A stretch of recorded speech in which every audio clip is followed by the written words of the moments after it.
امام حسین کے بیٹے امام علی اکبر، جن کے متعلق پورا مدینہ کہتا تھا، جو صحابہ نے رسول کو دیکھا تھا، علی اکبر کی شباہت، چہرہ پورا رسول پاک سے ملتا جلتا تھا۔ علی اکبر کی عمر اس وقت 18 سال کی تھی۔ خیمہ حسین میں آئے، کہا بابا جان اب مجھے اجازت دے۔ امام حسین نے کہا بیٹا میں تجھے کیسے اجازت دوں، تو مت جا۔ سارے لوگوں کو امام حسین خود ہی اجازت دے رہے تھے، خود ہی اجازت دے رہے تھے۔ علی اکبر نے ضد کرنا شروع کیا کہ بابا جان میرے ہوتے ہوئے آپ نہ جائیں، میں اپنے آنکھوں کے سامنے آپ کو کیسے جاتا ہوا دیکھوں، برائے مہربانی آپ مجھے اجازت دیں۔ یہ پہلا شہزادہ ہے جن کو امام حسین نے کہا جاؤ بیویوں سے اجازت لے آؤ، اماں اور پھوپھی سے اجازت لے آؤ۔ علی اکبر گئے اپنی سگی پھوپھی سیدہ زینب کے خیمے میں، اور ان کی ماں تھیں حسین ابن علی کی زوجہ محترمہ، اور چھوٹی سی بہن بھی تھی سکینہ۔ اندر داخل ہوئے خیمے میں، کہا کہ سارے چلے گئے اور میری باری آئی ہے، اور بابا نے کہا ہے کہ تم سے اجازت لے کر کے جاؤں۔ بیویاں کھڑی ہو گئی، کہا علی اکبر ہم پر رحم کرو، ہم عورتوں کی بے بسی کو تو دیکھو، کوئی تو بچ جائے جو ہمیں مدینہ پہنچا سکے۔ تو ساری عورتیں گھر گئیں، تو علی اکبر نے ساری عورتوں کو اللہ حافظ کہا، اور کہا شاید میری زندگی میں آپ سے اجازت نہ مل سکے، میں رسول کریم صلی اللہ تعالیٰ علیہ وسلم کو حوض کوثر پر دیکھ رہا ہوں، میرے آقا میرے انتظار میں ہے، جب یہاں فرات بند ہو چکا ہے تو جینے کا کیا مطلب، کیا حوض کوثر بھی نہ پیوں؟ تو ان کی ماں نے کہا علی اکبر اللہ حافظ جاؤ۔ علی اکبر چلے گئے، علی اکبر چلے گئے۔ امام علی مقام نے خود ان کو اپنے ہاتھوں سے گھوڑے پر بٹھایا، ان کے کمر پر پٹا باندھا، امامہ پہنایا، تلوار ہاتھ میں دی، کہا جاؤ بیٹا چلے جاؤ۔ جب وہ بڑھنے لگے، بوڑھا باپ ہے، 56 سال کی عمر ہے، پیچھے سے پکارنے لگے مہلن مہلن، بیٹا تھوڑا آہستے سے جا، آہستے جا، تیرا گرنا مجھے پسند نہیں ہے، گھوڑے پر سے تو نہ گر جائے۔ امام علی مقام نے لاڑوں سے پالا تھا اس شہزادے کو، اپنی زندگی کی فصل بہار جب سامنے جا رہی ہو، اور اس وقت باپ اور ماں کی کیفیت کیا ہوتی ہے میرے عزیزوں، یہاں ہم جو غم کر رہے ہیں یہ کچھ نہیں، جو اس مقام پر ہوں گے ان کی کیفیت کو پوچھو۔ حسین ابن علی نے 2 مرتبہ پیچھے بلایا، علی پیچھے آؤ، وہ واپس آتے تو ایک ہی بات امام حسین کہتے کہ بیٹا تم ظالموں میں گھر جانا تو صبر کا دامن مت چھوڑنا، کوئی جملہ تمہارے زبان سے غلط نہ نکلنے پائے۔ اہل بیت کسی کو گالی نہیں دیتے۔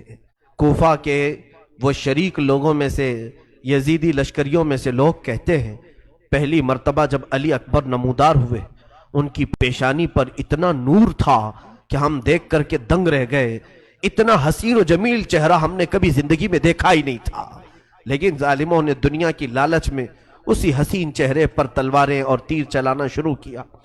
علی اکبر اتنی دیر تک لڑتے رہے، بلکہ روایات یہ بتاتی ہیں کربلا کے میدان میں امام حسین کے بعد سب سے زیادہ وقت تک اگر کسی نے مقابلہ کیا ہے تو ان کے بیٹے علی اکبر نے مقابلہ کیا ہے۔ سیدنا علی اکبر اتنی دیر تک لڑتے رہے، ادھر ان کی ماں اپنے گھر میں اندر بیٹھی اور ان کے پاس ایک جبہ تھا، رسول کریم صلی اللہ تعالیٰ علیہ وسلم کی امانت ہے، وہ پکڑ کر کے دعائیں کر رہی تھی، دعائیں کر رہی تھی، پتہ نہیں وہ خیمے میں بیٹھ کر دعاؤں میں مصروف تھیں۔ جب علی اکبر دوپہر کے وقت لڑتے رہے، کئی لوگوں کو موت کے گھاٹ اتارا، لوگوں نے آپ کو اس قدر دوڑایا وہاں پر گھوڑوں کو کہ آپ شدت پیاس سے بلبلانے لگے، زخموں سے چور تھے، پیشانی پوری لہو لہان تھی، حتیٰ کہ کتابیں لکھتی ہیں کہ آپ کے آنکھوں سے بھی خون جاری تھا، ناک پھٹ چکی تھی اور ناک سے خون جاری تھا، وہ ہم شبیہ رسول کا چہرہ خون میں گرا ہوا تھا۔ لیکن بیچ میں ایک مقام ایسا آیا کہ حسین کا کوئی شہزادہ واپس تو نہیں آیا۔ علی اکبر گھوڑا دوڑاتے ہوئے واپس آئے، خیمے کے قریب آ کر کھڑے ہو گئے، کہا یا بتا ہے ابا۔ حسین ابن علی خیمے سے دوڑ پڑے، علی اکبر کو دیکھا، تنابیں پکڑ لیں اور ان کی رکاب کو تھام لیا، بوسے دیے، خون صاف کیا، کہا بیٹا کیسے آنا ہوا؟ کہا العطش، العطش، پیاس کی شدت نے مجھے پھر دوبارہ یہاں لایا ہے، پیاس کی شدت ہے، 3 دن کا پیاسا پانی نہ مانگے تو کیا مانگے؟ حسین ابن علی رضی اللہ تعالیٰ گھوڑے کی رکاب پکڑ کر کھڑے ہیں۔ اسی اثنا میں بی بی زینب نے شہر بانو کو دیکھا کہ یہ دعاؤں میں مصروف ہے، پوچھا بی بی کیا دعا کر رہی ہو؟ کہا رسول اللہ کا جبہ ہے، میں نے سنا ہے اس کو پکڑ کر دعا کریں تو کبھی رد نہیں ہوتی، میں نے اللہ کی بارگاہ میں یہ دعا کی ہے، اے مالک و مولا، تو نے یوسف کو یعقوب کے پاس لوٹایا تھا برسوں بعد، ایک بار میرے علی اکبر کو میری طرف ایک بار لوٹا دے، ایک بار لوٹا دے۔ زینب نے کہا بی بی تیری دعا قبول ہوئی، جا دیکھ خیمے کے باہر تیرا جوان بیٹا علی اکبر کھڑا ہے۔ بی بی باہر آئی، دیکھ کر فرط محبت سے چیخ پڑی، اے مولا تو کتنی جلدی دعائیں سنتا ہے، اے بار الہ تو کتنی جلدی دعائیں سنتا ہے۔ علی اکبر واپس خیمے کے پاس آئے، ماں کو پکارا اور کہا مجھے پیاس ستا رہی ہے۔ حضرت بی بی شہر بانو کہتی ہیں اندر دوڑتی گئی، پورے کربلا میں دردناک منظر ہے، کہتی ہیں جو مشکیزہ تھا اٹھا کر بار بار جھٹکتی تھیں، ایک بوند تو پانی مل جائے، وہ سوکھے مشکیزے کو جھٹکتی رہ گئی، ایک بوند بھی پانی اس سے نہ نکلا، پھر رکھتی تھیں، منظر وہی یاد آتا ہے۔ ایک بار بی بی ہاجرہ اپنے بیٹے اسماعیل کے لیے دوڑ لگائی تھیں صفا اور مروہ کے بیچ، یہاں حسین کی زوجہ 6 سے 7 مرتبہ مشکیزہ اٹھاتی تھی، جھٹکتی تھی، پھر رکھتی تھی، پھر اطمینان نہیں ہوتا، پھر اٹھاتی جھٹکتی، شاید کچھ پانی نکل جائے۔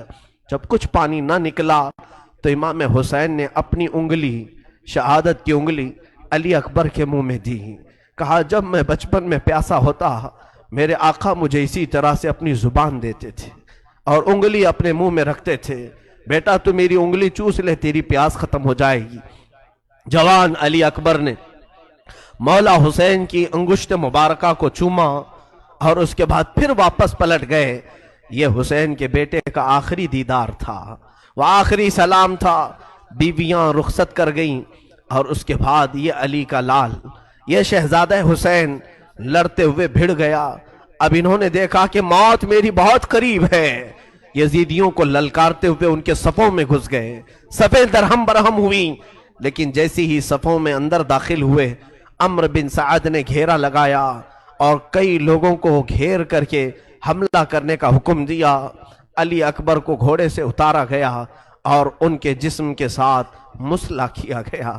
حسین ابن علی دوڑتے ہوئے آ رہے تھے اور اپنے جبے کو سنبھالتے ہوئے کہ ہائے میرا علی، ہائے میرا علی اکبر، لیکن اسی اثنا میں روایت یہ بتاتی ہے گھوڑوں کا ایک جھنڈ آیا جو امام حسین کے سامنے سے گزرتے ہوئے ان کے جوان بیٹے کی لاش کو رونتے ہوئے چلے گئے، یہاں تک کہ لاش اٹھانے تک نہیں دیا۔ آپ کے بھائی عباس علمبردار کھڑے ہوئے، کہا مولا مجھے اجازت دے، میں کسی طرح ان سے بھڑ جاؤں گا اور پانی لے آؤں گا۔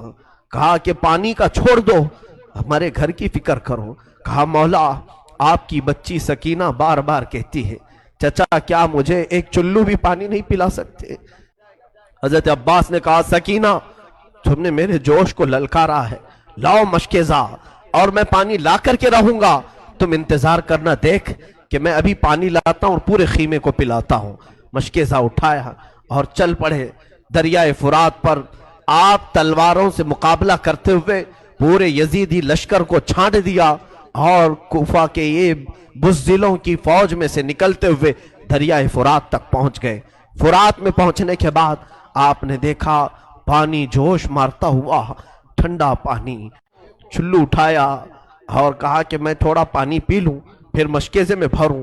اس کے بعد اپنے ہاتھ کو کوسنا شروع کیا، برا ہو تیرا، تو نے حسین کے بغیر پانی پینے کا سوچا کیسے؟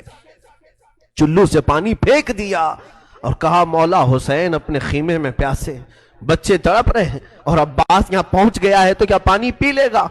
ایک قطرہ بھی پانی نہیں پیا، پورے مشکیزے میں پانی بھر لیا اور اس کے بعد چل پڑے۔ جب جیسے ہی چلے یزیدیوں کے ساتھ حملہ ہوتا رہا، اور لوگوں نے پکار کر کے کہا، عمرو بن سعد نے، اے لوگوں، خیمے حسین تک پانی جانے نہ دینا، اگر پانی چلا گیا تو پھر جنگ بھاری پڑ جائے گی، ہمارے لیے یہاں پر جنگ لمبی ہو جائے گی، لہذا عباس کو روکو۔ کسی طرف سے ایک ظالم آیا، جس ہاتھ میں آپ نے مشکیزہ پکڑا تھا اس ہاتھ کو اس نے تلوار سے کاٹ دیا، مونڈھے سے ہی ہاتھ گر گیا۔ آپ نے دوسرے ہاتھ میں مشکیزہ اٹھایا، ظالم نے تلوار چلائی، دوسرا ہاتھ بھی کاٹ دیا۔ عباس کو اسی لیے کہا جاتا ہے کفین، ذوالکفین، دو ہاتھ والا۔ سب دو ہاتھ والے ہوتے ہیں، لیکن عباس علمبردار کے دونوں ہاتھ جیسے نکلے، اب بھی مایوسی نہیں تھی، اپنے دانتوں سے مشکیزہ اٹھا لیا۔ وہ پانی کا مشکیزہ جو ہوتا تھا چمڑے کا، دانتوں سے اٹھا لیا اور کہا، میں پہنچا کر کے رہوں گا خیمہ حسین میں۔ پکارے عباس، اے سکینہ، میں پانی لاؤں گا، تو خوب پینا، کٹے ہیں بازو، چھدا ہے سینہ۔ یہ عباس علمبردار کی زبان سے الفاظ نکل رہے تھے، اسی اثنا میں ظالموں نے ایک تیر ایسا چلایا کہ وہ سیدھا تیر آپ کی آنکھ میں گھس گیا، اور ظالموں نے تیر برسانا شروع کیا۔ عباس اب تک نہیں روئے، ہاتھ کٹ گئے، آنکھ میں تیر چبھ گیا، رونا نہیں آیا۔ اسی اثنا میں کسی نے آ کر کے مشکیزہ پھوڑ دیا پانی کا۔ عباس کا صبر نہیں ہو سکا، چیخ نکل گئی، ہائے مردود، تو نے کیا کیا؟ میرے ہاتھ لے لیا، آنکھ پھوڑ دیا، ٹھیک تھا لیکن یہ پانی میں سکینہ تک پہنچا کر آ جاتا۔ آپ اسی غم میں نیچے زمین پر گر گئے۔ حسین ابن علی اتنی تیزی سے دوڑتے ہوئے آئے کہ پورا عمامہ کھل گیا تھا اور کپڑے الجھ گئے تھے۔ دوڑتے ہوئے آئے، عباس کو اٹھایا، سر لیا، اب بھی جان باقی تھی۔ کہا امام علی مقام سے کہ ہاتھ دونوں نہیں ہیں، تیر آپ اپنے ہاتھ سے نکال لیں۔ دونوں ہاتھ کٹے ہوئے تھے، امام علی مقام نے تیر آنکھ سے نکالی تو آنکھ کی پتلی بھی تیر کے ساتھ باہر آ گئی، دوسری آنکھ میں خون جمع تھا۔ عباس اسی اثنا میں کہہ رہے تھے، مولا بس دو تین خواہشیں ہیں، دو تین خواہشیں۔ کہا عباس کہو تو صحیح۔ کہا پہلی خواہش یہ ہے کہ آنکھ پر جمع ہوا خون صاف کر دیں، آخری بار ایک بار آپ کے چہرے کو دیکھ لوں، ایک بار آپ کا دمکتا ہوا چہرہ دیکھ لوں۔ مولا حسین نے اپنے عمامے کے کپڑے سے ان کی آنکھیں صاف کی، جب آنکھ کھولی تو عباس سے کہا، اور کیا خواہش ہے بتاؤ؟ کہا مولا میری لاش کو اٹھا کر خیمے کی طرف مت لے جانا، خیمے کی طرف نہ لے جانا۔ کہا کیوں؟ ساری لاشیں تو میں نے وہیں جمع کی ہیں۔ کہا عباس کہنے لگے، مولا اس لیے کہ میں سکینہ کا مجرم ہوں، میں اس کے لیے پانی کا وعدہ کرایا تھا، بغیر پانی کے واپس میرے جانے کی ہمت نہیں ہے، میری لاش کو یہی چھوڑ دے، اللہ کے واسطے میری لاش خیمے تک نہ پہنچائیں، کہیں سکینہ ناراض نہ ہو جائے، کہیں وہ میرے خلاف نہ بولنے لگے کہ پانی کا وعدہ کیا اور لایا نہیں۔ عباس علمبردار یہ گفتگو کرتے کرتے اچانک ان کی آنکھیں بند ہو گئیں اور روح نکل گئی۔ انا للہ و انا الیہ راجعون۔ 56 سال کے بڑھاپے میں حسین ابن علی کھڑے ہوئے، اپنی کمر پر یوں ہاتھ رکھا، کہا الآن انکسر ظہری، مولا اب میری کمر ٹوٹ گئی، اب میری ریڑھ کی ہڈی ٹوٹ گئی،